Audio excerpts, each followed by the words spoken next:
update ng bayan. Maasahan anumang panahon.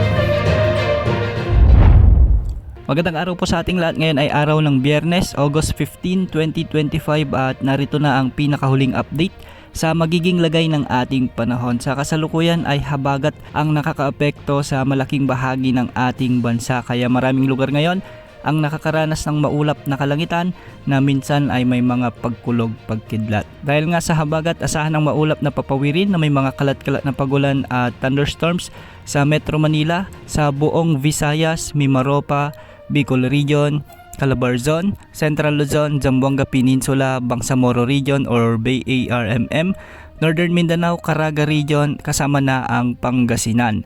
Ang mga lugar na ito ay pinapayuhang maging alerto pa rin sa banta ng mga biglaang pagbaha o pagguho ng lupa, lalo na kung may mga katamtaman at minsan ay malalakas na pag-ulan. Para naman sa nalalabing bahagi ng Mindanao ay habagat din ang magdadala ng bahagyang maulap hanggang sa maulap na kalangitan na may mga isolated rain showers and thunderstorms, kaya posible pa rin ang banta ng mga biglaang pagbaha o pagguho ng lupa, lalo na kung may mga umiiral na severe thunderstorms. Sa nalalabing bahagi ng Luzon ay localized thunderstorms naman ang magdadala ng bagyang maulap hanggang sa maulap na papawirin na may mga isolated chances ng mga pag-ulan at thunderstorms, lalo na sa hapon at gabi. Posible rin ang banta ng mga biglaang pagbaha o pagguho ng lupa kung may mga umiiral na severe thunderstorms. Para sa lagay ng mga pag-alon sa ating karagatan, ng mga baybayin sa sakop ng Northern Luzon ay posibleng umabot ang mga pag-alon mula 1.2 hanggang 2.1 meters, at sa nalalabing baybayin ng bansa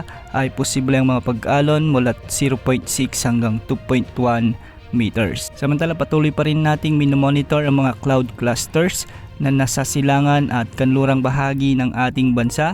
Ang una rito, yung nasa kanlurang bahagi ng ating bansa ay may potensyal na maging LPA sa mga susunod na oras. Inaasang lalapit lang ito ng bagya sa ating area of responsibility, ngunit mababa naman ang tsansa nitong lumakas bilang bagyo sa mga susunod na araw.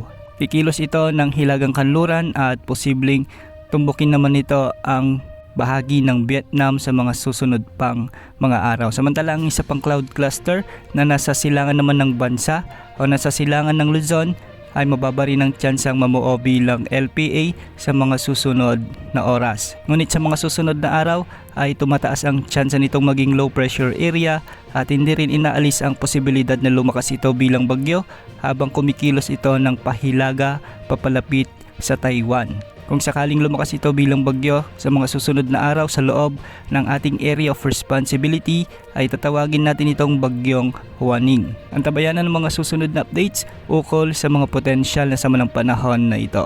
Yan muna ang latest sa lagay ng panahon. Ito po ang weather update ng bayan. Maasahan anumang panahon.